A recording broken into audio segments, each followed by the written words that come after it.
Bismillahirrahmanirrahim. Assalamualaikum warahmatullahi wabarakatuh. Perkenalkan, nama saya Wiwin Winarti.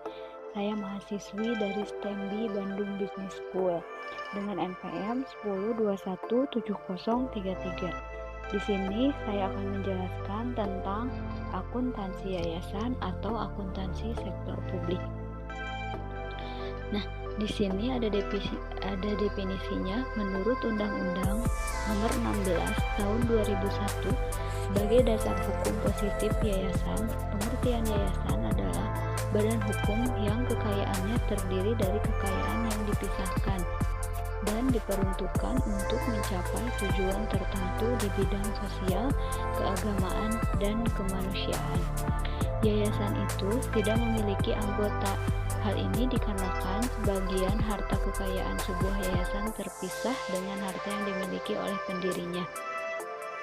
Sebagian harta yang telah disumbangkan untuk yayasan akan menjadi kekayaan yayasan serta digunakan dalam memajukan bidang sosial, keagamaan, dan lain sebagainya. Menurut Ahmad Ihsani. Nah, di sini akuntansi yayasan memiliki ciri-ciri. Nah, ciri-ciri akuntansi yayasan di sini yang pertama, yayasan didirikan oleh suatu orang atau lebih dengan cara memisahkan sebagian harta kekayaan pendiriannya menjadi awal kekayaan yayasan itu. Yang kedua, ada kekayaan yayasan diperuntukkan untuk mencapai tujuan yayasan. Yang selanjutnya, yayasan mempunyai tujuan tertentu di bidang sosial, keagamaan, dan kemanusiaan. Yayasan tidak mempunyai anggota. Yang selanjutnya, untuk mendirikan sebuah yayasan harus dilakukan dengan akte notaris dan mempunyai status badan hukum dan dibuat menggunakan bahasa Indonesia. Struktur organisasi yang ada di yayasan terdiri atas pembina, pengurus yayasan, dan pengawas. Selanjutnya, yayasan dapat didirikan berdasarkan surat wasiat. Nah, selanjutnya ada tujuan yayasan. Tujuan yayasan adalah mencapai tujuan di bidang sosial, keagamaan, dan tujuan kemanusiaan di mana tertuang dalam pasal 1 angka 1 Undang-Undang Yayasan. Maksud dan tujuan yayasan wajib untuk dicantumkan dalam anggaran dasar yayasan di mana termuat dalam pasal 14 ayat 2 huruf B Undang-Undang Yayasan. Maksud dan tujuan yayasan mempunyai sifat sosial, keagamaan, dan kemanusiaan yang tertuang dalam pasal 3 ayat 2 Undang-Undang Yayasan. Nah, di sini ada kedudukan hukum yayasan.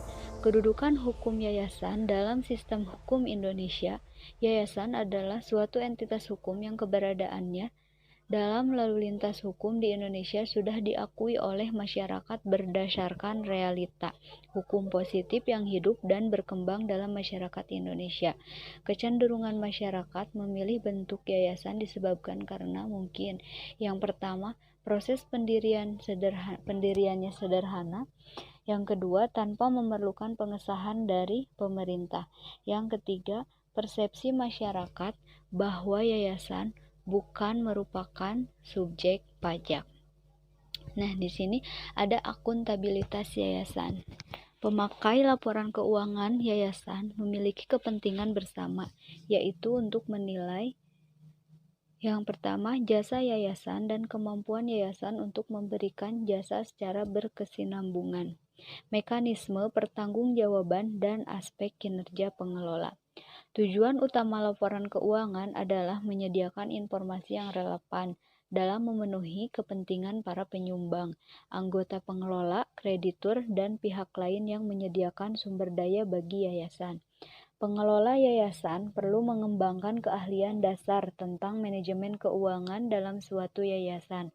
Tugas lainnya adalah mengelola keuangan yang secara jelas merupakan tugas yang sulit keahlian dasar dalam manajemen keuangan mulai dari bidang kritis, manajemen, kas, dan pembukuan. Harus dilakukan sesuai dengan kontrak keuangan tertentu untuk memastikan keterpaduan proses pembukuan. Nah, di sini pengelola yayasan perlu mengembangkan keahlian dasar tentang manajemen keuangan dalam suatu yayasan. Tugas lainnya adalah mengelola keuangan yang secara jelas merupakan tugas yang sulit.